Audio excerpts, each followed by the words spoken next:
No matter how well we try to construct a good composition, sometimes we make mistakes. Let's talk about that. I see lots of paintings all the time, and I see some occasionally that could be better because they're suffering from certain things that are related to composition. There are four things in particular that I'm going to show you that will help make your paintings stronger. Okay, the first thing is something that we all are kind of hardwired with, I think. It's called repeating patterns. It's something that I'll have to explain to you on the whiteboard. You know, I said hardwired, and I believe that's true because we all pretty much learn a certain way, I think. If I were to ask you, well, put a dot on this frame of reference, put a dot on this area, most people will just walk right up and do this. And that's what most people will do. That's the way we're hardwired. I mean, we're taught as kids to do a certain type of thing, and that's throw something in the middle. So I'll explain to you another way that we are trained. We are trained with an object here and another one over here. And I say, well, put a third one in. Again, we're going to put one in right there by and large, unless you think about it. I guess as children, we're taught this. So what you have to think about is this is not, if in terms of landscape, it's not natural. Anytime you see a symmetrical pattern of something, it tends to come off as being man-made. So that's not necessarily bad. It just means that it's not natural to a landscape. For instance, something that is man-made, that is in a landscape, would be a fence line. It's in perspective. So see, look where I just put it, right in the middle. Take that away, and you can see how it might cause trouble. If we're painting, let's say, trees, again, we might do a tree here, and I see this a lot. Somebody will put a tree here, and then somebody will put a tree here, and we have a pattern that's created that's not really natural.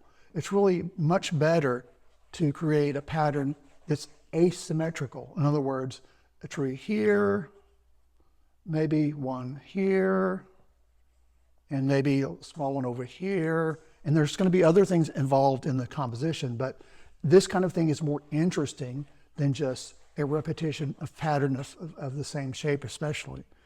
And it can also, you run into this when you create other objects, other forms. For example, trees, I just showed you that, but with tree foliage, if this was a tree and it's got these really interesting contour, the danger is creating a contour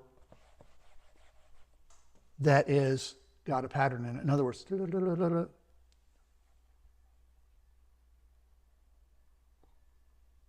this kind of arrangement right here is one of those things that kind of jumps out as a repeating pattern that's not natural.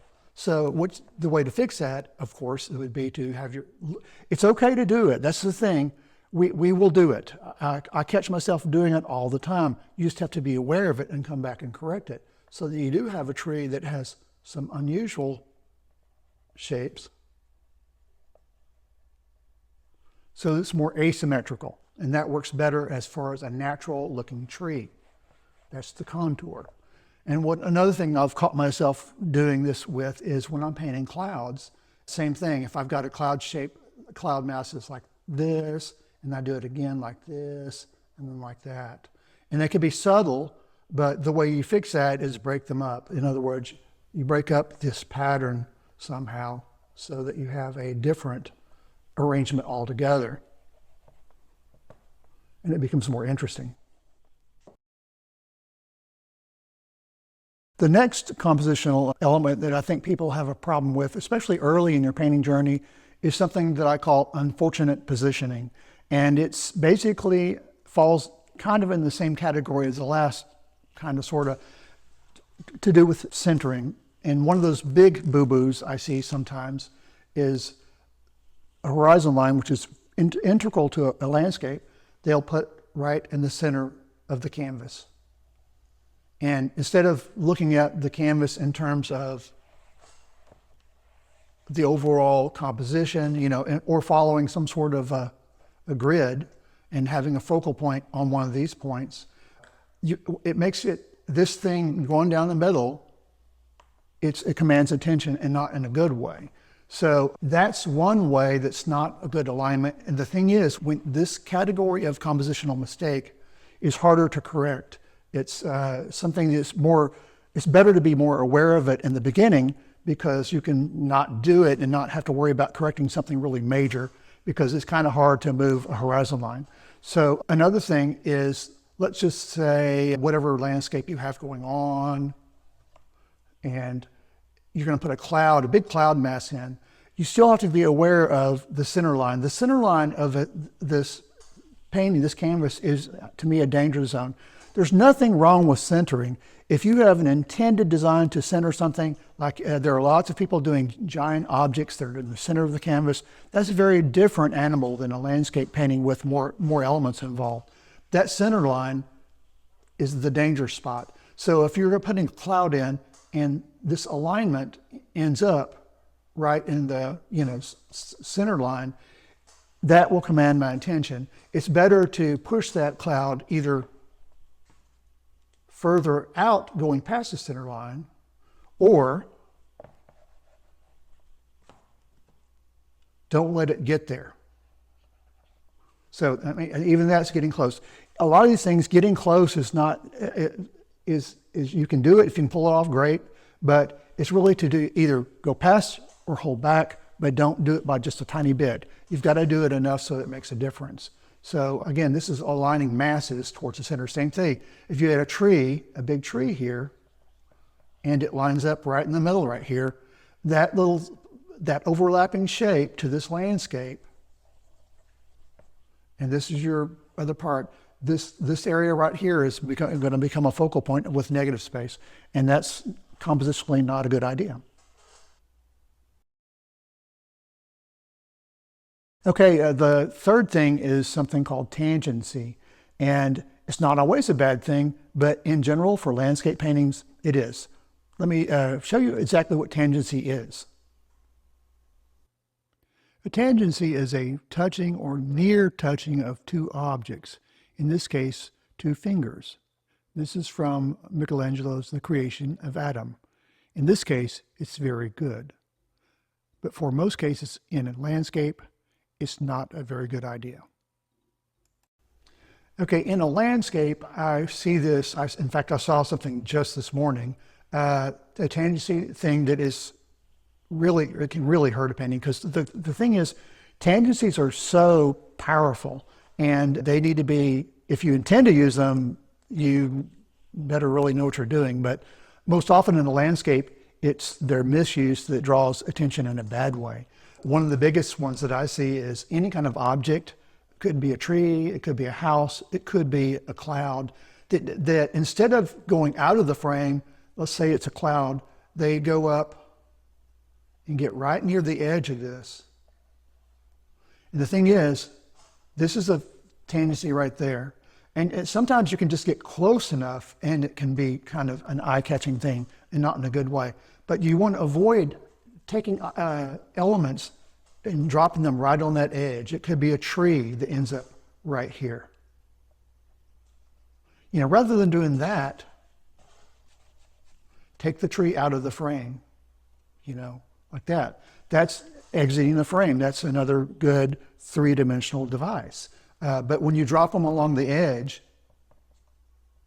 it makes our eye want to go there. And if our focal point is right here, let's say, then that's a bad place to have a tangency. The thing is, tangencies are things that you do. I don't like to stop in a painting very long to try to just catch every little thing that I do as far as mistakes go. It's kind of like if you're writing and you're trying to catch every little piece of grammar as you're writing this really important story. Edit at the end, and that's what you can do with tangencies. You got to look for them, be aware of them as you can. But if you see that you've created a tangency, for instance, there's a building here, and I happen to drop the landscape horizon line right there, or whatever element, That little thing is a tangency that would be fixed by simply just changing where your trees or whatever go. If they go down below, that would be better than, or they could go up above, rather than dropping it right on a point. So again, tangencies are something that you're going to do, but you can, in general, correct them. So just be aware.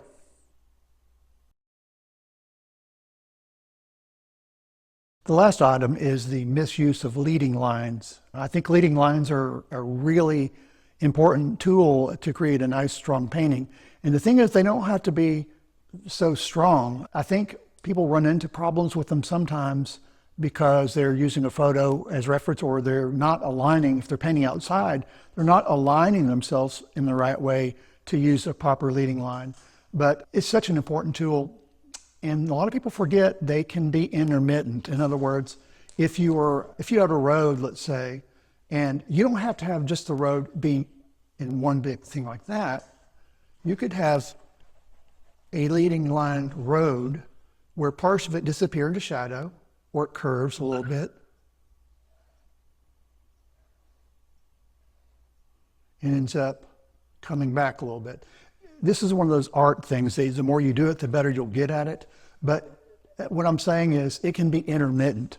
And what I mean by that also is you can create leading lines by creating highlights. For instance, if there's something on objects and you have a highlight here and another one here and then another one here, and then the last one might be at the focal point right here. This alignment of highlights will guide your eye into the painting. So that can be a good thing. But what happens sometimes when people are painting from photographs, they got to realize a photograph is just that. You're not married to that photograph. So I saw one recently where it had a pier, a fishing pier, and the fishing pier aligned like this, and it went over like this. Not only was it getting close to creating a tangency, but it was guiding our eye out of the painting. And you don't want to do that. You want to use leading lines to guide your eye into the painting. So in this case, it would be leading your eye away from the focal point. So you have to be cautious about, doing that. And just because the photograph had it that way, doesn't mean that you have to have it that way. So another thing that I saw just this morning, it was actually in a still life. It had many tangencies in it, but I noticed that the leading line, there was a table in it that went behind objects. So there were objects here. So you had, like, this might have been a pot or whatever. But this table surface went behind and came back over here. It got over near the edge. And right as the tabletop got to the edge, something was thrown in like this. And it basically blocked that leading line. It blocked our eye from leaving the painting or coming into it. So you have to be cautious about blocking leading lines. In other words, if you're going to put a road in, like this, okay, you don't want to necessarily, first of all, you don't want to end it in the corner. A leading line, let me go to that, because that's a big, I saw that one too. A leading line that has, let's say, one giant road in it, and it's going to be great. It's going to lead you into the painting, okay? But as they did this, they started it or ended it in the middle of in the corners. They dropped it in just like that. And it's like, wow, that's three-dimensional. But hey, my eye wants to keep looking at this stuff over here. So again, that's totally fixable. It's much more fixable if you think about it in the beginning, so that your road either goes out over here, and if it's going to be that big of a road, see, look where I'm putting it, right in the middle. See? So let's not put it in the middle. And this road's going to go out, make it go out, not in the corner, okay? So it's more interesting. So leading lines, again, you can drop them in the wrong places. You can take them going to the wrong places. And again, you have to make sure when you're using the highlights and things, that again, you don't drop it in this deadly center part right here. You don't want that to be your focal point, unless you really want that to be your focal point. You also have to watch out for elements in your landscape that will become tangent to each other. In this case, let's say I've got a mountain right there, and I've got a sky. I'm adding there's a cloud formation. You can paint something beautifully rendered, but if you put a cloud formation where the edge of this cloud does this, and it's aligning with this mountain ridge, that's not a good thing either. This could have been fixed actually just by simply adjusting the cloud a little bit. So in other words, if the cloud were to go past that point, or come up short at that point, then it would be better compositionally. You know, if you're trying to use a leading line, this is an example of an intermittent one, but you got to be cautious because again, if this is not your focal point, and I'm thinking of a painting I've seen where it was not, the focal point was elsewhere. A tangency that lines up so perfectly like this creates a focal point, and that's not advisable. So again, just be careful where you're aligning your objects within the painting. Yeah, Sandra has moved the whiteboard because it was creating a tangency with my head. Anyway, these things that I just showed you, the repeating patterns, unfortunate positioning, tangencies, and the misuse of leading lines, these are all, I think, important things to be thinking about when you're creating your compositions. And if you're aware of these things, that's the main thing, especially on the positioning, because it's, like I said, it's hard to change the position of the horizon line because so much is dictated by that. And if it's right in the middle, then that's hard to correct. But all these things, being aware of them is the important thing, and they hopefully will help you create strong compositions for better paintings. By the way, this is actually part of a larger lesson from my course, Mastering the Fundamentals of Landscape Painting. If you enjoyed this and want to take your landscape painting further, I'd love to have you join me there. Just check the description below for the link to learn more. Thanks for joining me in my studio. If you enjoyed this video, you'll also probably enjoy watching the videos I've linked on the screen. Be sure to click subscribe so you don't miss any future videos. If you're ready for more in-depth lessons, consider enrolling on one of my online courses where I teach classical painting techniques for landscape painters. You can find all my classes at laynejohnson.com or click on the link in the description below.